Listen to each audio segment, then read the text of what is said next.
I'm Ben Lawson, aka Tantra Punk, your guide to sexual liberation, healing, and empowerment. As a certified tantric counselor and certified permaculture designer, I'm here to help you grow spiritually, sexually, and ecologically. My online and in-person counseling sessions and training programs are priced to fit any budget.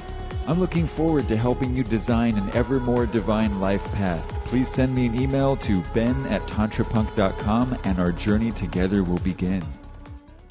Hello, dear beloveds. Welcome to Tantra Punk Podcast, episode number 123.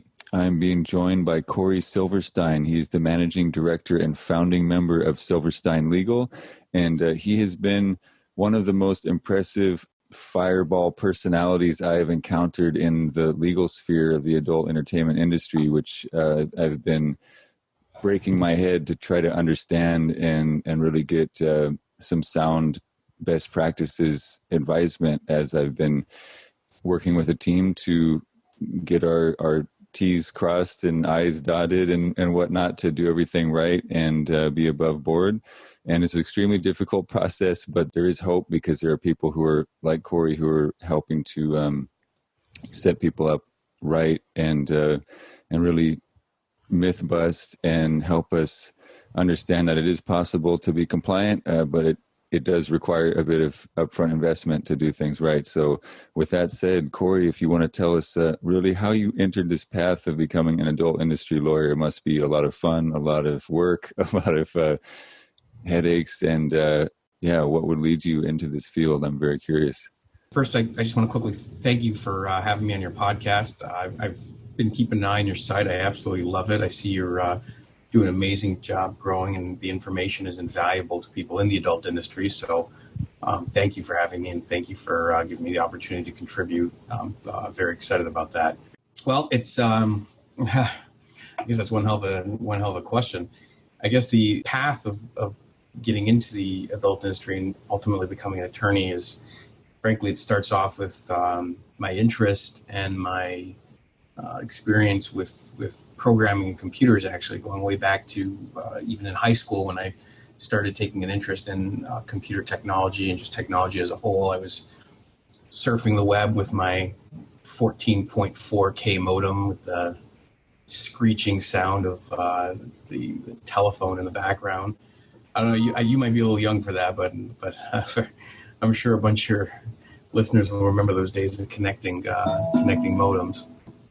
I remember the early days. A lot of screaming, yelling, and it was like basically you try to look at one picture of even just one image on a TGP, and you'd have to wait, and you'd see like the head downloading, and then you'd see a shoulder, you'd be like, oh, hang on, I think I see a boob, hang on, here it comes, because your picture kind of loads up. So thankfully we've our speezy there have got a little better since then. But when I went on to my undergraduate studies at Purdue, a big portion of my studies was in computer technology, and this was where I first started learning how to program. And again, this was just kind of a continuation of more of my prelude into the adult industry. When I was in law school, I actually ended up meeting a local guy who was local here to Metro Detroit, where I'm from, a gentleman by the name of Brad Mitchell. He's the owner, actually, and founding member of a company called Mojo Host. Mojo Host is a internet service provider or host.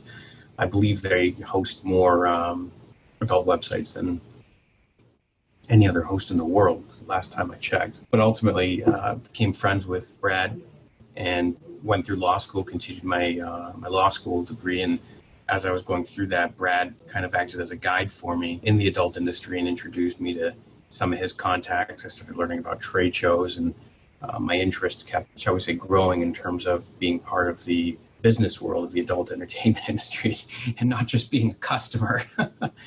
And so once I finished up law school, right away, Mojo Host took me on as being their attorney, and one thing led to another, and then through trade shows and various different events, I met more people in the adult entertainment industry, and before you knew it, I had quite a roster of adult entertainment industry clients. During this time, I became a member of the FALA, that's the First Amendment Lawyers Association. I always recommend to people looking for an attorney in the adult industry, they make sure that the lawyer they pick is in fact a member of FALA. That's what the acronym for it. FALA was a huge resource for me. I learned a ton more about First Amendment rights, free speech, and it only added, I guess, to my knowledge base in terms of being able to help people and want to help people. I've very early on, I could say that even in my college days, I was not a fan of government's oppression of free speech. I'm not a fan of the government passing tons of laws. I'm not I don't like big government. I really I didn't like the idea of seeing that people weren't able to display the content that they want to display and talk about the things they want to say. And this kind of led to I guess you could say, more of my passion for free speech. And when you put it all together, this is what ultimately led me to the path of becoming an adult industry lawyer. I think that hopefully that answers the question without putting the whole audience to sleep. No, that is awesome. That really shows dedication to all of the important ingredients, especially for how much of it is distributed digitally and crossing all of these jurisdictions. And that really changes the dynamic of local obscenity prosecution. And so for you to have a computer background and a growing passion for the constitutional rights and an interest in the content itself, then you're in a good position to be not one of those people who is just doing this on the side or something. It's actually central to your lifestyle and your way of being. So I know I made the right choice with this call. So cool, man. Yeah. So now I've just got a list of questions, and we'll see if we can drive through these just to kind of set up hopefully a reference point, a sort of perennial resource for people to lean on as they're exploring this industry. And just want to get a little more couple personal questions before we move on with the technical stuff. And just curious, do you have some really memorable, glorious moments throughout your career where you felt like you were part of big wins or real pivotal actions? I've been very fortunate. I've been, God, how many years am I at this? I think 11 years now. And I've had the opportunity to, I've had the opportunity to go against the federal government on numerous occasions. I've had the opportunity to go against, to defend against state attorney general prosecutions over the years. And obviously there's a lot of overlap between being an adult industry lawyer and criminal defense. So I guess when you ask me some of the more kind of glorious moments that I can think of, man, there's been quite a few. Most recently, one of the big ones was I represent a client called Juicy Ads. They're a advertising network, and they were made a defendant in a copyright infringement action that ultimately we were just one of numerous defendants. The case is actually still going on, but from Juicy Ads, from their perspective anyway, we were successful on a motion to dismiss, and very early on in the case, and ultimately we were able to fully vindicate our client very early on. This case was out of Los Angeles, Central District of California Federal Court. It was big. It was a great feeling because the client believed so firmly in the position. So it was a privilege to get to kind of see that through. I've had numerous incidents over the years where my clients were in essence getting bullied by some of the, shall we say, larger corporations and getting pushed around, so to speak. Some of them I can talk about. Sometimes some of them I can't because they're subject to settlement agreements and confidentiality agreements and so forth. But I still to this day I absolutely love the feeling of being able to beat a bully. It's kind of been one of my biggest things. Is I hate bullies. I don't like people who pick on on people that they think are smaller than them. Oftentimes that comes down to even performers. I've had poor performers who early on didn't seek out legal advice, didn't seek out a good support group, and unfortunately were taken advantage by some people who didn't have the greatest of intentions in the world. And I was able to fight for those performers and ultimately get their websites back, their intellectual property back, and put them into a position where they could really start making some money. I've had quite a few of large domain disputes that ultimately ended up victorious. In one case, I had a client that their domain was actually outright stolen. It was outright hacking, and we were able to recover it fairly quickly. I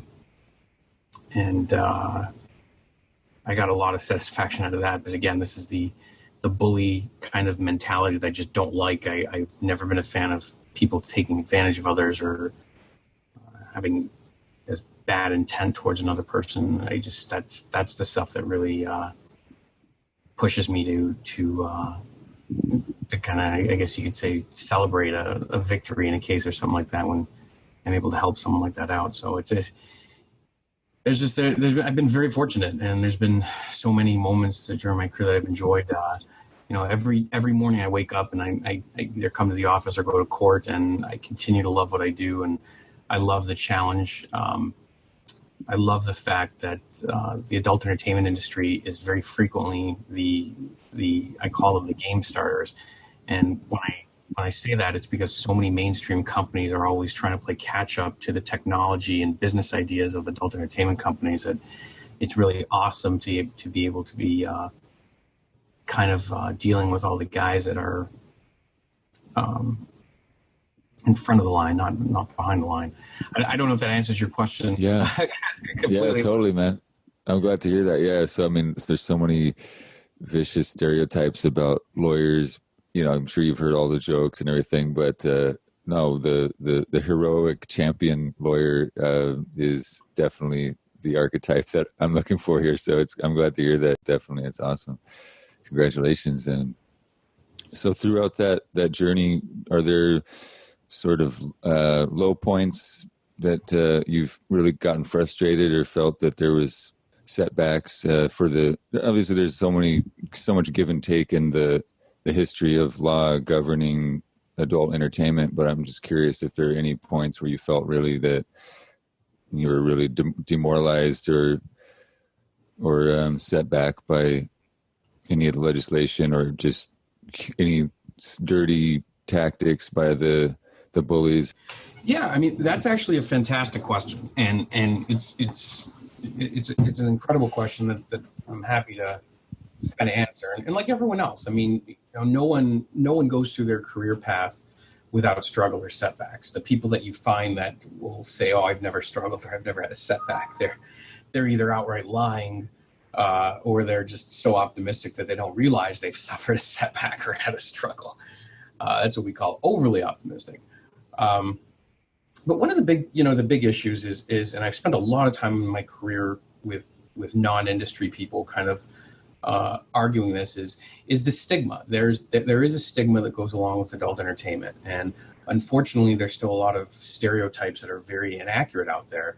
And the sort of stereotype I'm referring to is that when you talk to someone who doesn't know anything about the adult entertainment industry, they picture a bunch of people in a dirty room with needles sticking out of their arm and it being totally unprofessional and just, drunken, drug-induced orgies. And the problem is that unfortunately, mainstream media has done a terrible job, in my opinion, discussing what the adult industry really is. And if mainstream media would take a little bit more time to actually attend trade show conferences to see how professional they are and who actually, what the majority of the adult industry is. And, this is going to sound kind of funny, but ultimately the adult entertainment industry is made up of computer dorks. And I hate to use that term, but that's frankly what it is. And the stigma that I've had to deal with when I explain to people that I'm associated with adult entertainment. It gets frustrating because some people are very stubborn due to religious views, political views, what have you, and they're not really open to really understanding what this business is. And some people I've been very successful with. Some people have been open to it, and I've been able to invite them to trade shows and invite them to different resources online to see that the industry isn't what the images they've created in their minds. It's unfortunate because we still, the whole adult industry as a whole, sex workers, they still have to struggle with that every day, where they still have to, the mainstream world or non-adult world seems to think that we should, there's like a dark cloud that is the adult entertainment industry, and it's just, frankly, it's completely false. There's been example after example, and time again, mainstream has been playing catch up to the adult entertainment industry. And I think there's much that the mainstream world could learn from the adult entertainment industry if they would let go of some of the stereotypes and just the inaccuracies that they have about it. And that always ends up being a struggle because, I've dealt with law enforcement before who ultimately, maybe they're seeking a search warrant or some investigation with my client, and it takes me a minute for them to understand that, okay, hey, we get it, you have a job to do, but we're a business. We aren't, the stereotype you seem to have created for us. And that can be frustrating at times, but I always remind myself that there's always an opportunity to teach those that don't understand, to kind of help them a little bit to understand. Unfortunately, you can't change everyone. Some people are so stubborn and set in their ways that they're never going to understand adult entertainment. They're never going to agree with it. They're never going to be okay with it. Even though those are usually the people that are the largest consumers, but that's right. That's a whole other kind of equation. But that can be frustrating at times. But I always tell people who are faced with that just not to feel dejected, not to feel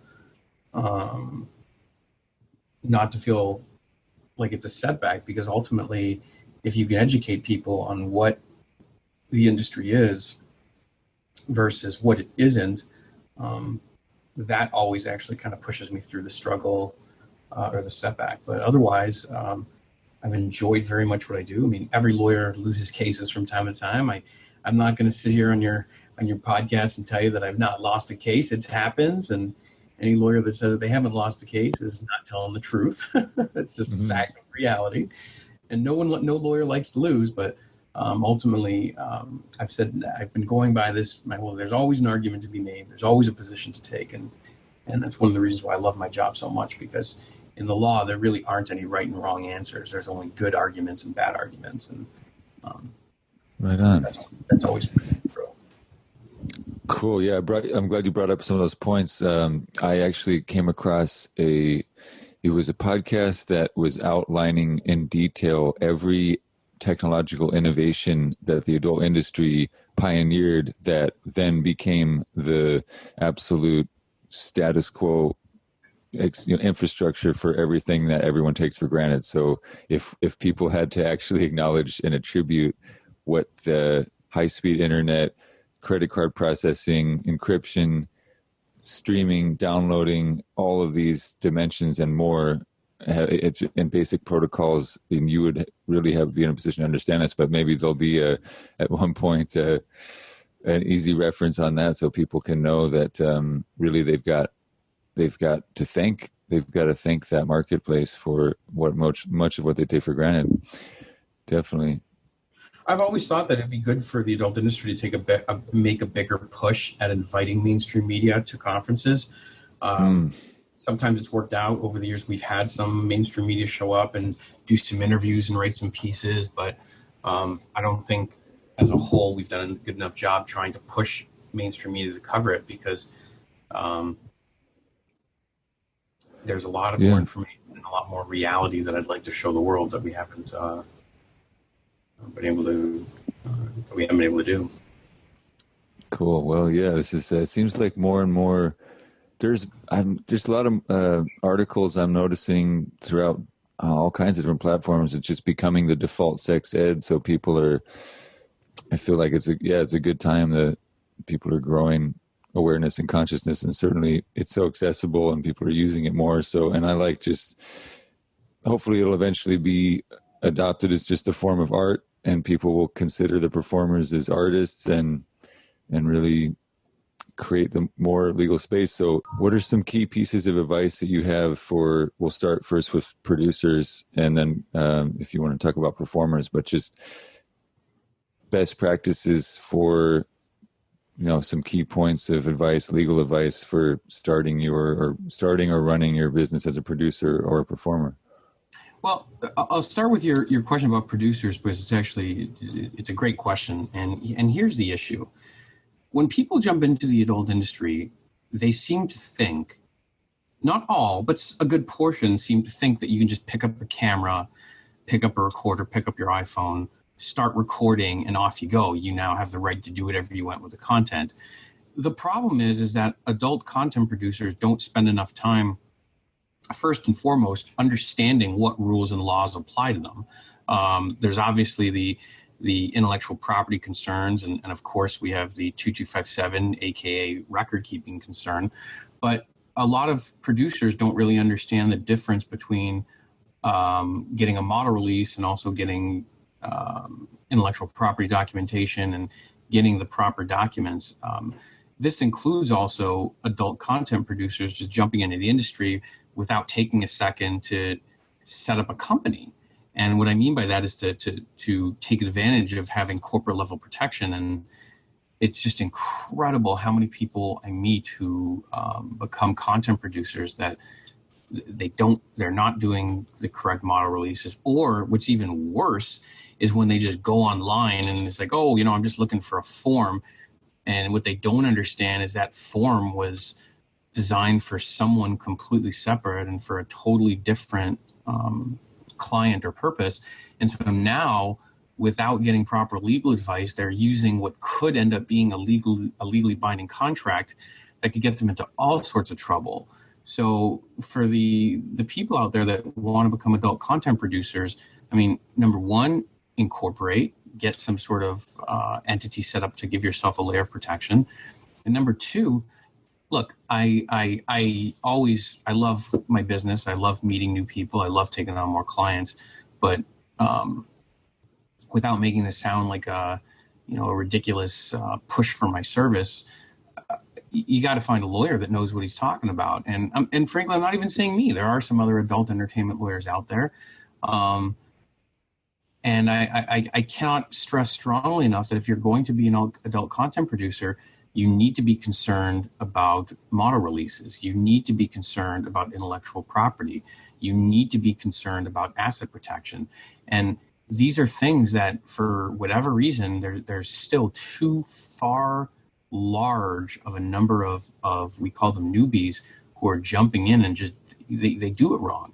And the worst thing you can do as somebody new, as an entrepreneur, is when you start a bad practice right from the start, that bad practice continues throughout your career until you eventually get yourself in trouble. Some people think that, they can just fix a problem once it becomes an issue, but that is a terrible way to think about it. I've seen people get sued for millions of dollars and have to spend millions of dollars in defense costs because they do something absolutely ridiculous when they first start out.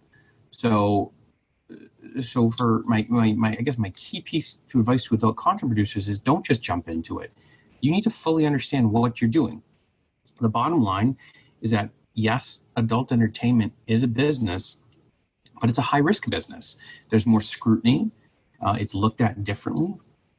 And you have to treat it as such. You have to treat your business as a sensitive business that's going to be more attractive to attack from federal government, local government,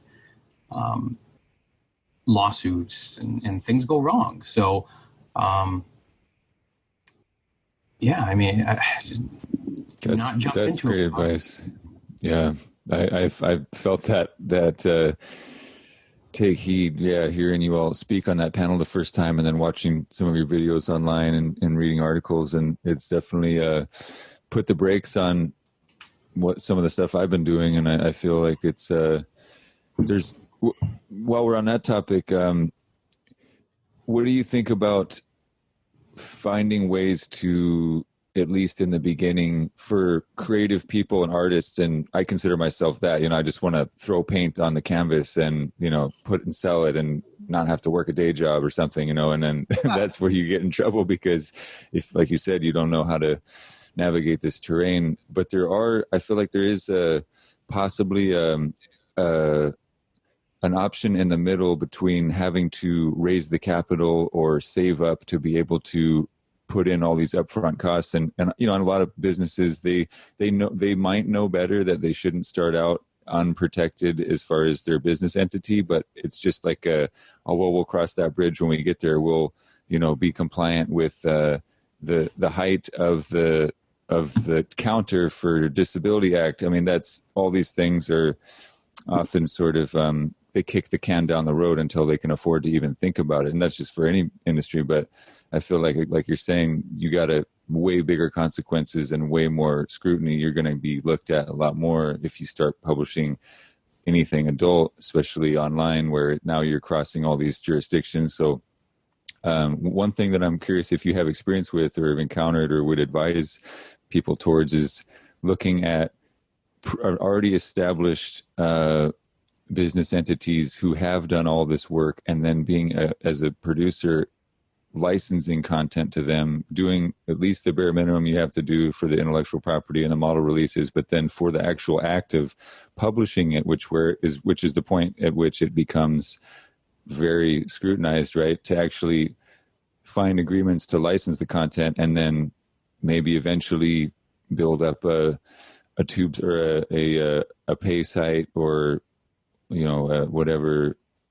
There's a lot of different sort of buyers of content. So do you have any advice in that intermediary realm? Well, there's nothing wrong with licensing content. I mean, there's nothing wrong with it at all, as long as you understand what a license agreement is and what rights you're getting. A license agreement is no different than any other contract that you're going to acquire. Your license agreement is going to have very specific provisions, as in what can you do with the content, how long can you do it for, and oftentimes nowadays you're going to find license agreements will have restrictions. There's been a big push. A lot of content producers really don't want their content on tube sites, and so they set a lot of rules for their content if you're going to put it up on tube sites. Sometimes the length, what you can do it, and so forth. So there's nothing wrong with licensing content, but there's something very wrong with signing a license agreement without understanding the repercussions of it. The first kind of question you asked, though, about people just jumping in, if you don't have a legal budget and you don't have money saved up to jump into a business, then I know this is going to sound harsh, but frankly, my recommendation is then don't do it until you do have the budget.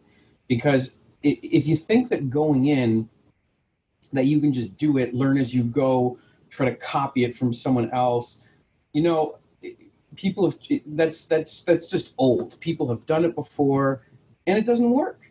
It doesn't work. What ultimately ends up happening is that person who does that will get into trouble one way or another.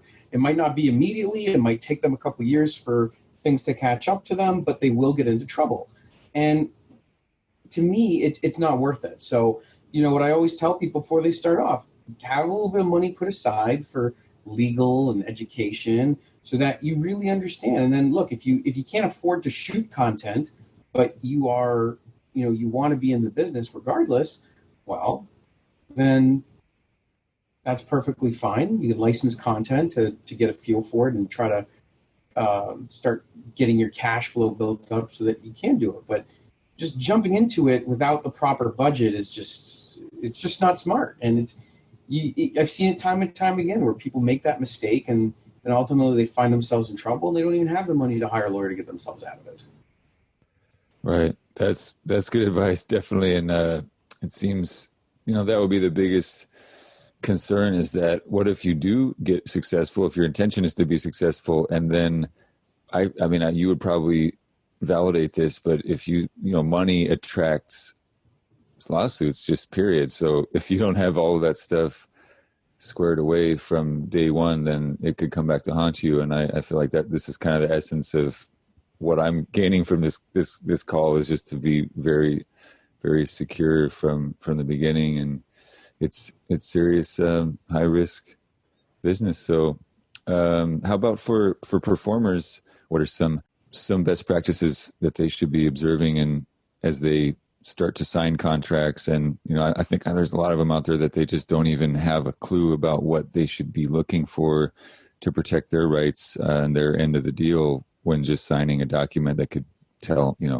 they could be purchasing their stage name for all they know. I love your question. I do happen to represent a number of performers.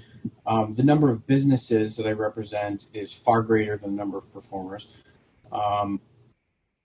But it's no less important for performers to be seeking legal advice. But let's talk about a couple issues for your particular audience, for maybe people, models that are interested in becoming performers. And the first thing I want to talk about is about a performer really taking the time to sit down and think really hard before she becomes an adult performer. The reason is very simple. If a performer has content created and it goes on the internet, the bottom line is that no matter what you do, there's no coming back. And this is the problem with performers who jump in without really thinking it out. And I'm not trying to discourage for performers from becoming performers. I just want to make sure that performers actually think it out and make sure that before they jump in front of the camera and before the clothes come off and whatever the scene they're shooting gets shot, or whatever content they're producing gets shot, they realize that once this is out there, there is a better chance than not that there's no coming back from that. And there's a lot of performers that really, I don't know why they seem to think that, 10 years down the road they can erase the internet, but it's just not the case. And even now, with the evolution of social media, the expansion of user-submitted content sites, file lockers, it is virtually impossible to erase someone from the internet. And so adult performers need to think about that, and they really need to do that. But again, I'm not suggesting that adult performers shouldn't become adult performers if that's what they want to do. I'm just suggesting they really give it some thought. What goes along with that is adult performers need to realize that if they think that they're friends and family and no one's going to ever see them, then they're only kidding themselves. It happens every day. Adult performer gets into the industry, she starts shooting, she thinks, oh, it's no problem, I'm going to use a stage name, no one's going to figure out who I am. And then guess what? Someone at work sees it, another student at school sees it, someone at their church group sees it. I mean, it happens all the time. And so going along with that thought process of making sure that a model or a performer wants to get into this industry, they need to really give a thought and understand that, yes, someone is probably going to see it.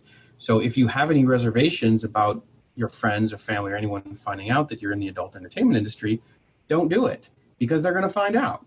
And I know that sounds harsh, and I know that sounds a little bit like a buzzkill, but that information alone could have saved, I would say hundreds, if not thousands of models, a ton of heartache and a ton of frustration. There are, tons of performers that want to get into this business that are perfectly comfortable with being shot, being published. They love it. They love the industry. They make good money. They find it, to be a wonderful experience. But there's others who get into it, and a couple of years later, they start having regrets. And this is why it should not be just a decision that's made on a whim. It should be something that's thought out. The other big piece of advice that I would give to performers is, they need to read everything that they actually sign. It is far too often that performers just take a look at a document, scribble their signature on it, and don't ask for a copy of it. An easy tip, a highlight tip, is that any adult performer who decides to get into the business should be keeping a copy of every model release and every piece of paper she ever signs. There should never be a situation where she signs a piece of paper that she doesn't have a copy of. In fact, nowadays with iPhones and Androids and smartphones and whatever piece of equipment that you're carrying in your pocket, it's actually very simple to just take a picture. So there's no excuse for not keeping copies of everything that you're signing. And further, if you have a question about the document you're about to sign, don't ask the person who's on the other side of the document. Take a second, consult with a lawyer, make sure you understand what's going on. That's the entire point of contracts. The reason why the language is in there, it's, people often say, oh, that's just legalese, legal jargon, what have you. It's not just legal jargon or legalese. Right. Got to understand it. Yeah. Awesome. That is great advice. I remember there was a member of an audience at a panel you were speaking on who said, I go ahead and film the process of them reading and signing it to cover my ass. And that seems like a great idea. It's a fantastic idea. And I don't understand why time and time again people seem to think that that's, they get lazy and they don't do it. But, my suggestion is the same information I give on my panel. So I gotta understand what you're signing.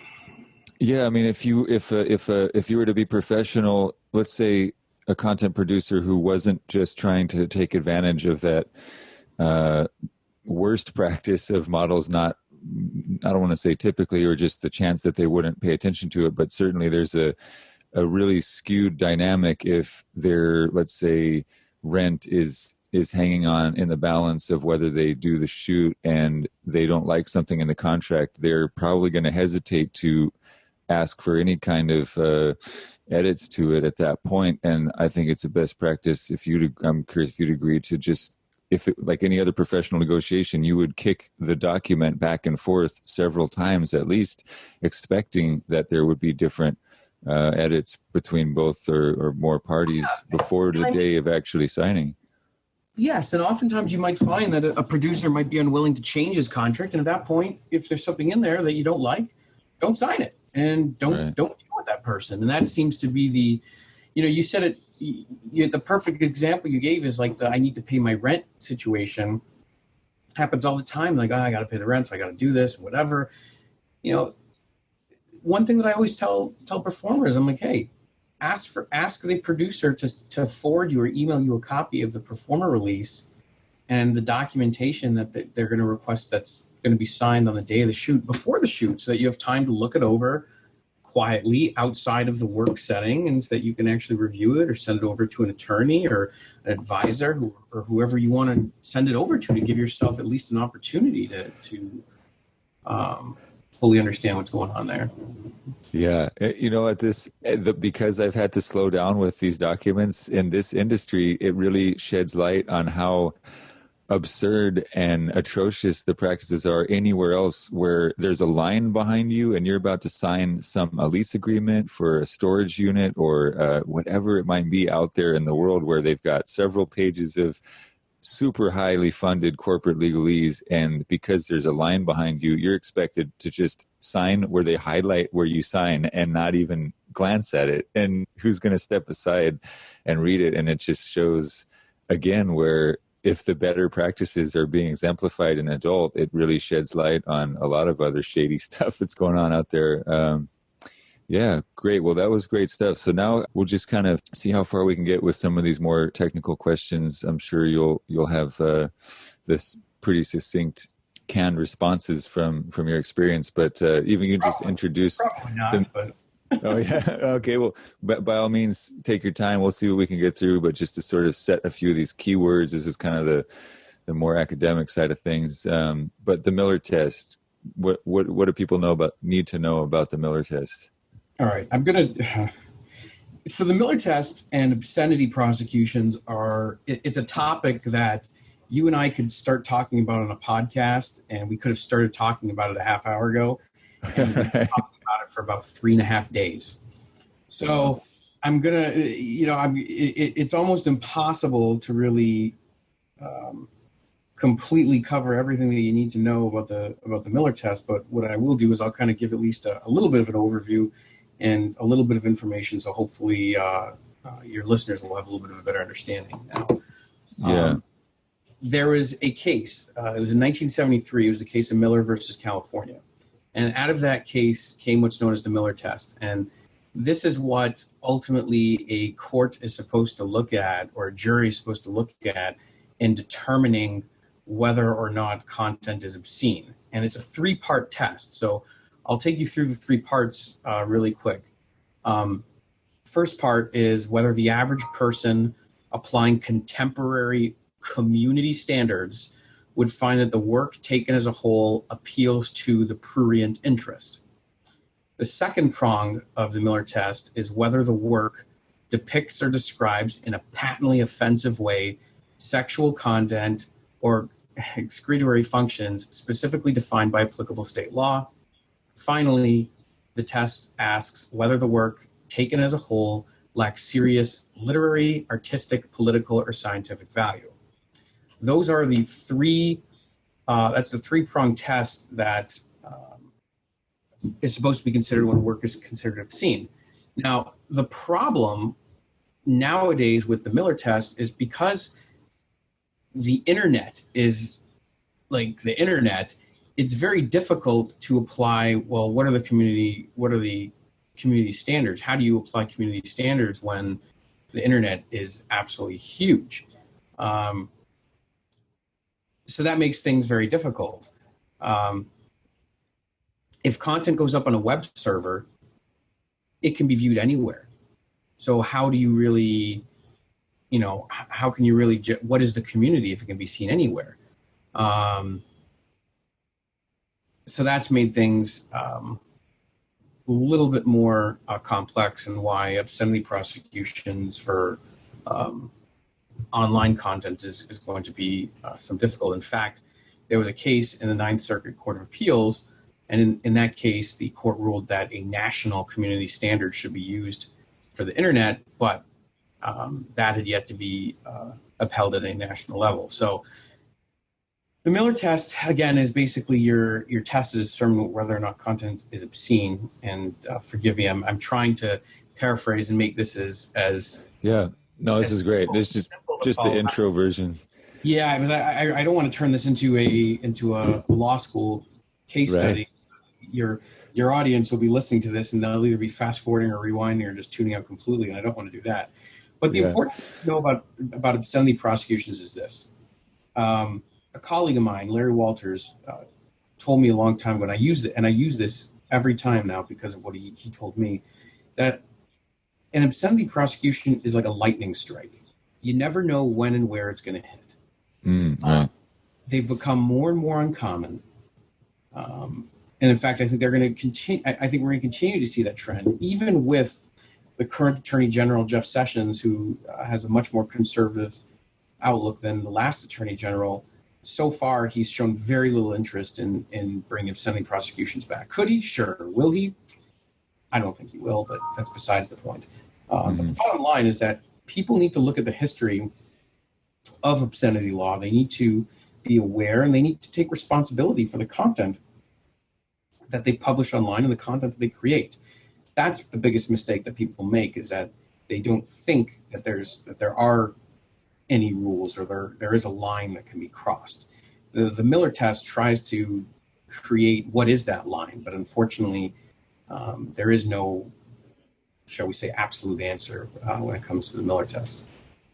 Right. Well, it reminds me of one of the comments at that XBiz panel that you were on, where I can't remember his name, but he basically was just saying, if it's going to be as arbitrary as it is, the way that they enforce some of these things, then the best you can do is just do everything right with building your business, and not have, if they can't get you on obscenity, maybe they get you on taxes, or maybe they get you on zoning, or whatever it might be. So, and that's the whole point. It's more likely that an adult entrepreneur is going to have issues with an attorney general related to taxation or related to who knows what than it is likely of an actual obscenity prosecution. Right. And that is again, it's a misconception that, obscenity prosecutions is the number one thing that adult businesses need to be concerned about. I personally don't believe that's true. I think you do have to be concerned about obscenity, and you do have to be responsible for the content that you created. But in terms of it being at the top of the list of potential problems, depending on what you're doing, I think the likelihood or the statistical probability is a lot lower than some of the other things that an adult business operator can get himself in Right. trouble. Good stuff. All right. So then that kind of sets up the next question, which is, I don't remember exactly what this is called, but I believe there is some other kind of key phrase that that's referenced that lists the specific acts that are pretty much guaranteed to invite prosecution. I don't know if you have that off the top of your head, but that would just be something to probably burn into people's minds so that they have a sense of. It's not a list. There's no list that actually exists that will, get you nailed. But there are certain types of content that put you into a much higher risk category. Okay. Those content would be scat, bestiality, any form of rape or non-consensual sex, incest, violence, content that shows, again, lack of consent. So maybe content that I'm trying to think of that might show a performer in any state of non-awareness or drugged or drunk or something like that. These are some very large blood, again, certain type of violence. These are the sorts of things that put you at higher risk. Is there a definite list, though? No, there's not. And again, this is because of the Miller test, that it's, what might be acceptable in one community is going to be completely different in another. There's a county in Florida, Polk County. They are world renowned for their obscenity prosecutions. They to this day, they continue to do it. What might be considered obscene in Polk County, Florida, is very different from what's going to be considered obscene in New York. So, again, there are certain types of content that make you, I would say, more high risk. But is there an absolute guarantee that something outside of that list is not going to be considered obscene in your local community? No. And so you've got to, again, my suggestion is, before you engage in any sort of the creation of any sort of content that might be that might teeter on the line or verge on the side of crossing over the line into a more, shall we say, risky area, I always suggest consult with an attorney who understands obscenity law, who understands local law, who understands your local government, who can properly advise you. It's just not smart just to jump into it. That's where the mistakes and the disasters start. Right. And on that note, I've even, when I sign up for or look at hosting options, I always look at the state that they're actually operating out of to decide whether or not I would want to be held accountable to the laws of that state, because I'm assuming that if you have content on a server, that's the point at which it's the source point, right, for where you would be prosecuted if you had to deal with any of that. Is that correct, to have that sort of sense of concern about the actual location of the content? Obviously, it may apply to whatever state you're in, but people will just sign up to. If you're shooting hardcore pornography in New York, chances are it's going to be, the community there is going to be a lot more tolerant than it's going to be if you're shooting hardcore porn in Biloxi, Mississippi. So it's right. It's a very, very complicated question that unfortunately doesn't really have a definitive answer. But that's great. Yeah, just to have a few of those keywords to where you're going to want to, scrutinize everything and have those concepts just outlined. I get it. Nobody likes, like you started off with today. There's a lot of lawyer jokes out there. I've heard all the jokes about tying us all to the bottom of the ocean, crazy jokes people come up with. But ultimately, when you're dealing with facing potential criminal offenses or civil offenses with large fines, how much does it really cost for, you might spend a couple grand in legal fees, maybe less. It just, to me, it just doesn't make any sense. That's why lawyers are there. That's why they're trained. That's why there's, again, this is why I always say that before you pick a lawyer, in the adult entertainment industry, make sure that they're active in the FALA, the First Amendment Lawyers Association. Go online and find out what their reputations are. Find out what people have to say about them. There's plenty of adult industry chat boards and message boards where you can ask for help with resources. XBiz Magazine, for example, you could call them out of the blue and they'll probably be happy to give you a hand and point you to the right resource. So, right. Yeah, don't make a mistake of not taking advantage of resources that exist. Definitely. Thank you. So I want to respect your time. I know we're about at the hour. So are you good to go for another few minutes and we'll just see if we can get a few more? Cool. Yeah. Awesome. All right. So now we're going to get into some more fun stuff, more innovative stuff. I thought we were already having fun. I'm having fun. I'm going to get real excited when we get into this cryptocurrency stuff because that's my new passion here. And I don't know, I guess, we can come back. We'll come back to the 2257 because that's a little more of the technical minutia stuff. But your question number 8. Let's hit it out because I was actually ready. Okay. I was ready cool. to that one next. So. Okay, go for it. Yeah, cool. If you don't mind, we'll keep going then. Awesome. So I'll introduce it. So it seems there's a lot of confusion regarding how to properly format, fill out, and store 2257 records. You've been outspoken on this issue. What are some common mistakes that producers should be aware of and avoid? I'm actually going to give you the biggest mistake, and this is going to be, for those people that are listening, this is gold. And your model releases and your 2257 records should not be kept in the same location. 2257 records should be kept separately, alone, in a folder marked 2257 records, not just lumped in with all of your records. For whatever reason, time and time again, people just think that they can just lump it all together, and then in the event of a records inspection, they can just say, here's my lump of documents, go get them. That is incorrect. 2257 documents should be kept completely separate. The other big mistake that people make is that the statute is very clear that to comply with the statute, it has to be a United States issued government ID. So what that means is that if you have a model who comes over from Mexico and she has no United States-based government ID, guess what? You're not complying with the technical requirements of the statute.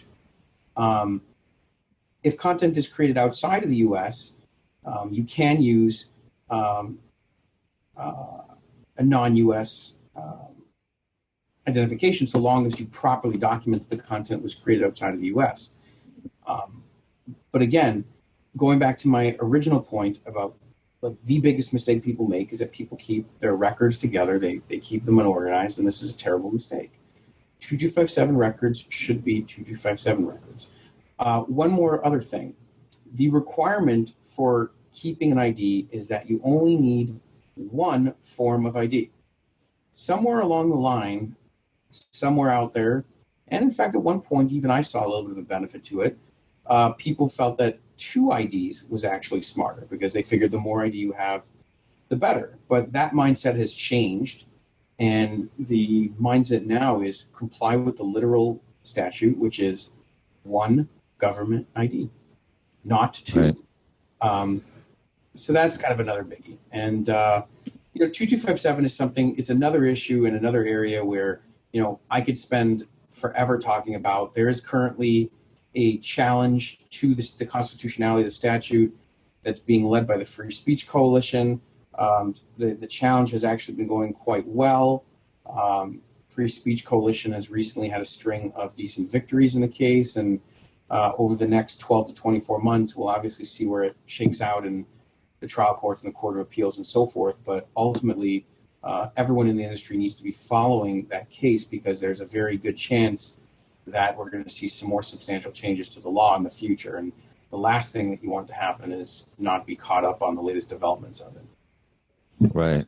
Cool. Well, those are some good pointers. And then I just have a couple of add-ons to that. One, I feel I've had to correct somebody recently about the 2 forms of ID, and I was being asked to fill it out, and I said, I'm a producer performer. I've got to look at all this stuff. So I'm aware that I've read the law. I've read it very, forwards and backwards, and read a lot of the blogs about it. And it seems, it's just, my understanding of it is if you do exactly what is being asked there, it's a lot less complicated and a lot less, if you, like you said, one form of ID, that's fine. Don't overdo it, and don't commingle medical records and all that stuff. It's just asking for trouble. And then the theory behind that I embrace is that you wouldn't want to expose that performer's private information to any agency or any actor of any kind anyway. So you should be protecting them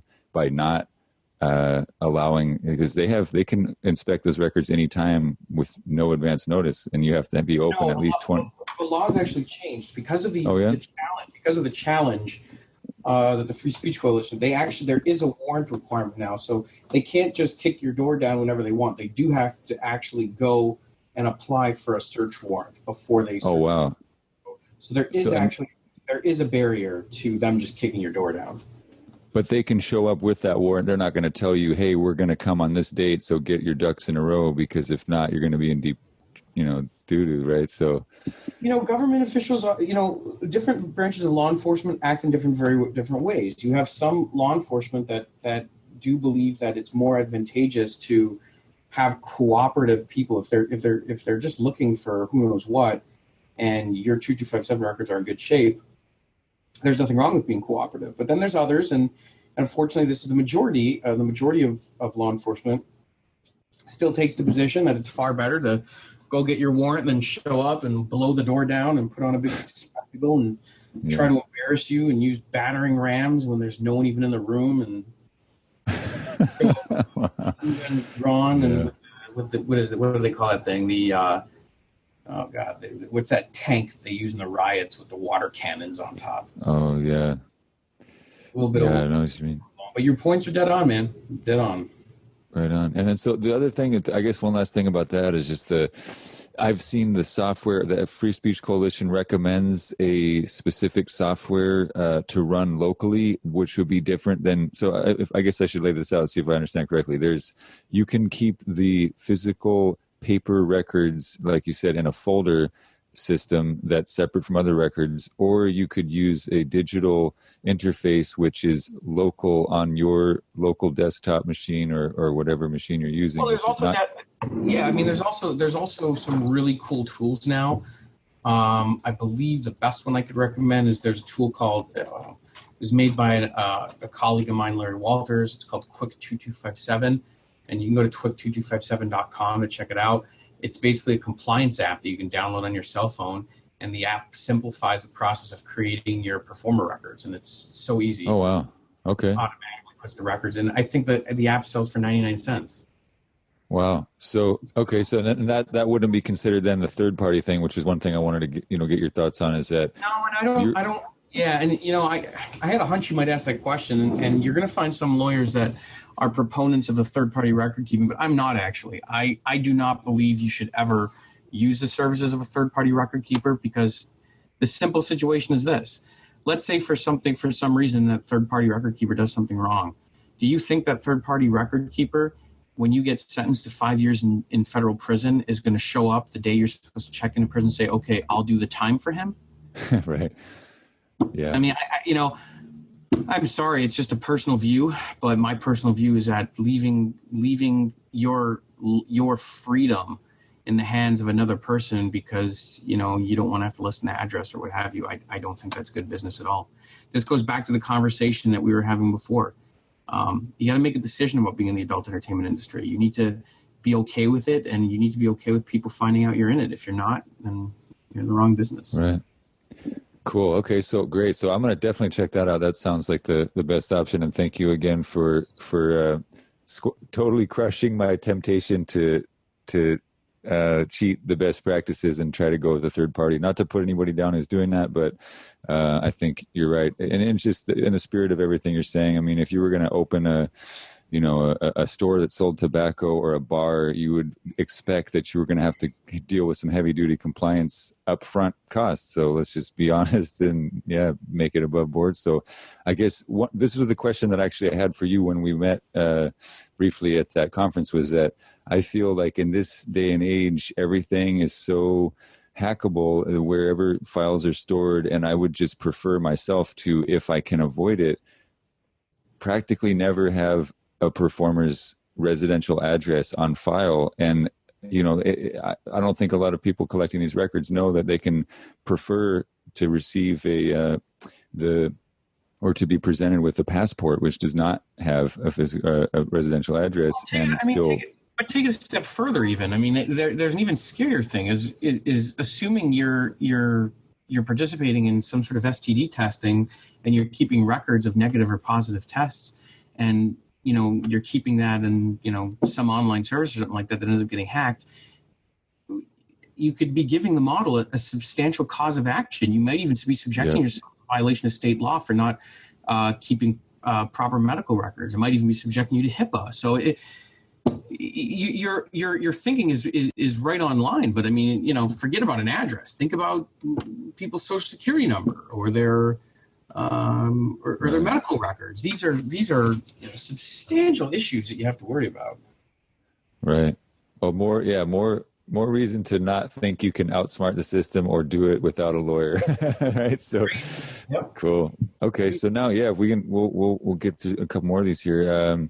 So this is kind of a new recent development for all of the technology world, but it's certainly having exponential increase in market value and just this whole. We don't have to go off too far into it. I'll probably do another show with an expert just on the cryptocurrency phenomenon. But my question for you is, what are your thoughts on using cryptocurrency as a method to pay on-site and remote performers that is potentially more safe, secure, private, and avoids the terms of service violations of PayPal, Stripe, Amazon, gift cards, etc.?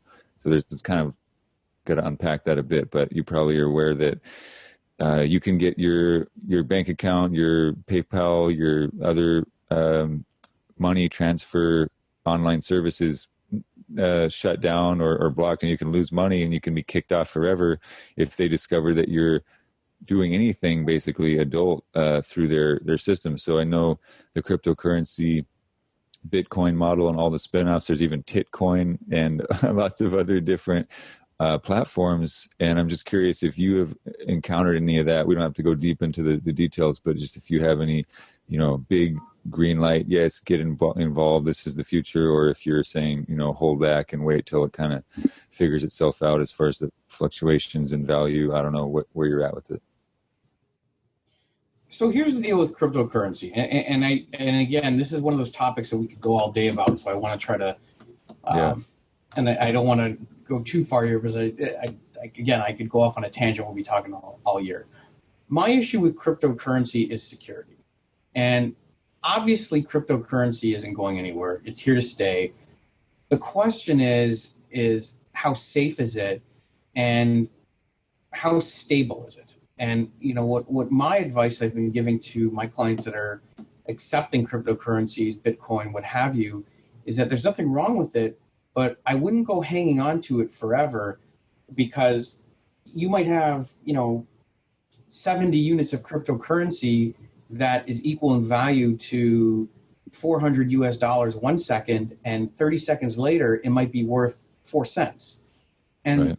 And look, is that always the danger with all currencies? Yes, but I've never really seen anything as volatile as cryptocurrency. And again, I'm all for it. I think websites should be accepting it. I think that we're going to see more and more and more of it. But I do think that companies need to be smarter, and they really need to understand it, because you could be a website operator or be someone taking payments via cryptocurrency who could really find themselves in a lot of trouble.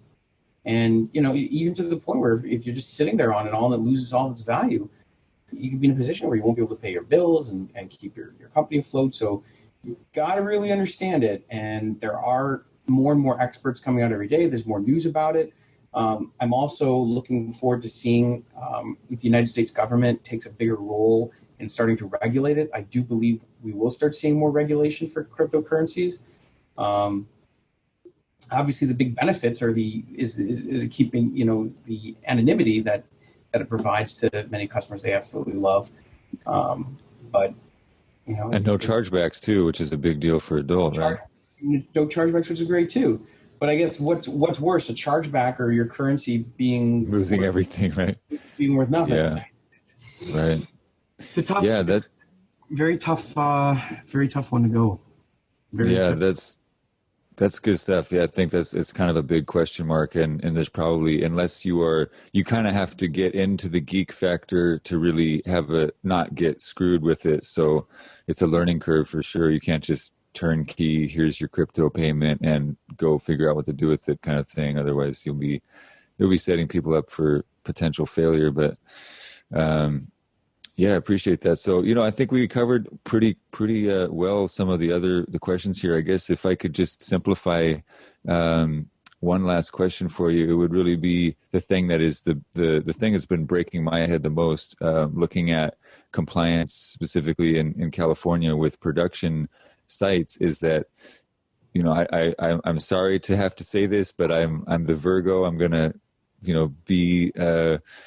do the due diligence, because if I want to invite an investor to put money into a business plan, I'm not going to pretend that I don't know things like you're required to have a permit for filming from Film LA in Los Angeles. There's also the California Filming Commission, I believe it's called, and there's if you can circumvent or avoid or dance around the OSHA health compliance laws and permitting process, which is a big risk in itself. They're not obviously at this point funding task forces to go and inspect and peek, inside people's curtains and see what's going on. But it's a very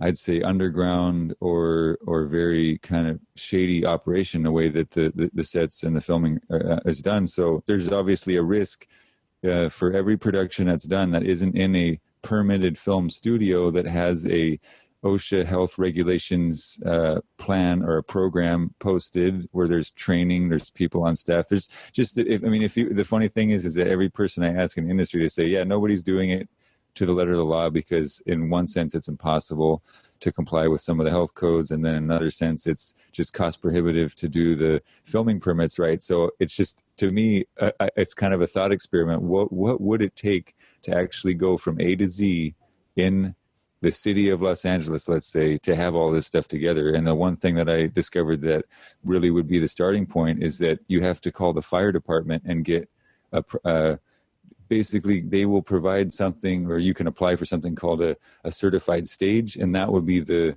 beginning of actually having a location where you could film without having to get a film permit every time.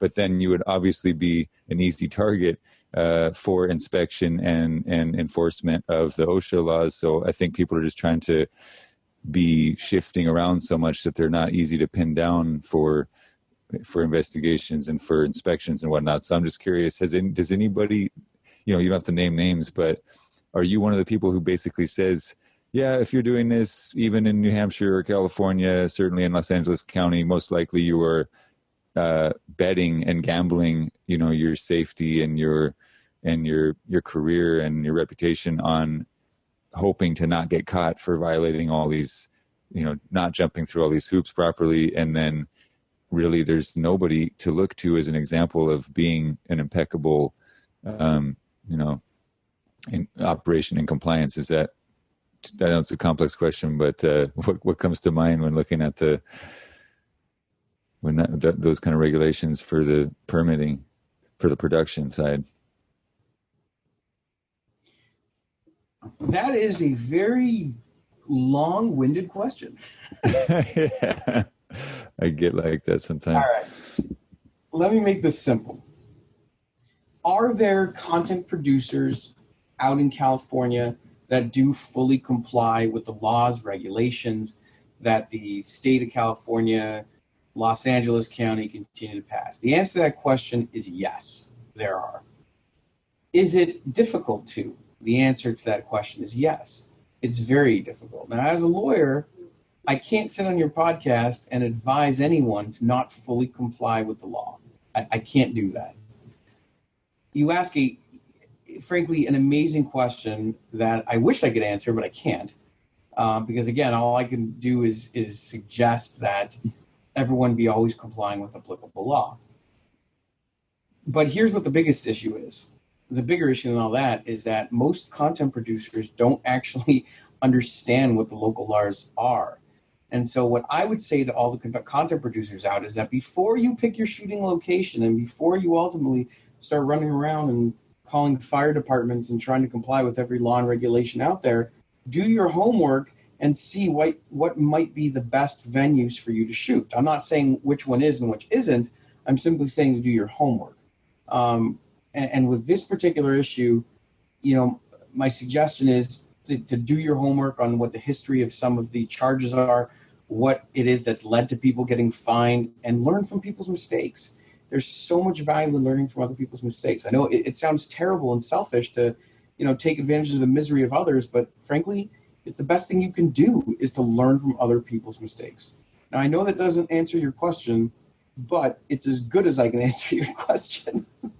Actually, no, that does. I mean, just to know that there are some. So I will, in my homework, I'm going to go find those places and I'm going to say, okay, so what does it cost? Do you have an option to rent? Do you sublet? Do you do hourly? Because there's a lot of new, kind of like the Uber of production. There's I think Peerspace is a new platform, but the accessibility of locations where you theoretically they're set up to have at the very least the location release. Absolutely.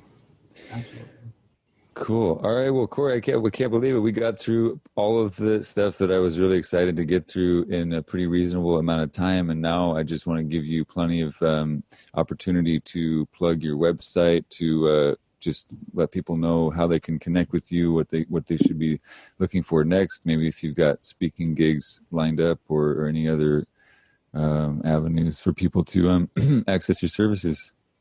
Sure. In terms of speaking gigs, the next big trade show coming up is going to be in Amsterdam. That is called Webmaster Access. That, I believe, is in the first or second week of September. I will be speaking at, I believe, 2 different... let me see something. I can actually tell you specifically. So it looks like I'm going to be speaking on September 9th in a seminar called Taking Charge in North America, How to Raise Your Game in the U.S. and Canada. I'll also be speaking on September the 10th from 11 a.m. to 11:50 on a seminar entitled Up Close and Virtual, Staying Ahead of Virtual Reality Revolution. My website is myadultattorney.com. Frequently, people have trouble remembering that, so you can also just go to adult.law, which will take you to My Adult Attorney. Wow. But ultimately, through adult.law, you can get a hold of me on my website, see the different areas of practice that we do. I love talking to new people getting into the business. I'm on Facebook. I'm on Twitter. I'm on every social media platform you can think of, Facebook. I love talking to people in this business. I love helping out where I can. The absolute best way to get a hold of me is always going to be by email. My email address is corey@silversteinlegal.com. If you have any issues spelling that email address or have any issues getting me an email, again, just visit my website, adult.law, and you should be able to connect with me from there. Being in the adult entertainment industry is one of my the greatest things I've done in life professionally, and I love it, and I'm going to continue to do it. And as long as there are people out there willing to create adult content and participate in the adult industry, I will continue to fight against oppression and I should say the oppression of free speech, against government mingling in areas that they shouldn't be. And I'm here to help you out with your contract issues. If you're a website operator and you need your terms and conditions done, your privacy policies and so forth, Do not just go and steal them from someone else's website. That is a terrible idea. If you go and do that, you're using someone else's stuff that was designed for a totally different purpose. It will do more harm than good. Regularly, we deal with privacy issues, website terms, affiliate agreements, you name it, we do it. We represent pretty much everything from adult performers to web hosts to billing companies to affiliates to social media sites to tube sites, dating sites. It's just to name a few. Of course, if you have any domain disputes, we handle those as well. And if it's something that I haven't mentioned here today or something we haven't talked about here today, you can always call me and ask. There's a good chance that we do actually help with that particular area, but it might just be something that doesn't come up every day. But again, I just the biggest thing I want to do is just thank you for having me today on your podcast, and thank you to your audience for those of you that made it through without us putting you to sleep, or if you are listening to put yourself at sleep at night. I hope we were able to help you out. I'm always here to help out. I encourage everyone to continue listening to your podcast and continue to seek all of the great information that's out there. And I'd be happy to come back on your program again. It'd be a pleasure. Your professionalism is quite impressive, and I really appreciate the opportunity to talk to your audience. All right, Corey, thank you so much. I think we closed the case here, man. I really appreciate it. And it's been a dream come true ever since I saw you, just plowing through this stuff and really standing up. I feel like I know who I'm going to put on the payroll pronto. And then if I ever have to seek any kind of help, then for sure. We are very affordable. We are not so outrageously priced that you cannot afford us. We also take credit card, Paxum, PayPal, ACH, Wire, every form of payment you can think of, we take it. Cool. All right. Well, I'm going to get my foot in the door with your services every step of the way. I appreciate it. And I very much, look forward to the next time. I'm sure we'll be in touch. And then if something important comes out where we need to have the best advisement, we'll look to you ongoing. So virtual handshake, man. Yeah, I really appreciate it. And again, I can't thank you enough for having me. And look forward to seeing the feedback from your users. Cool. All right, then. Take care. Have a great day. Appreciate your time. Thanks so much. You too. All right. Take care. Take care. Bye-bye. Thank you for listening to the Tantra Punk Podcast, a not-for-profit project of the Tantra Task Force. Please go to www.tantrapunk.com and click on the donate button to help support the show. In addition to sustaining and improving the podcast, your donations will help establish permaculture goddess temples that provide ecological employment for single mothers. Please subscribe and share your favorite episodes. If you have questions or comments, feel free to leave a voicemail on 818-275-1593 or email ben@tantrapunk.com. Namaste.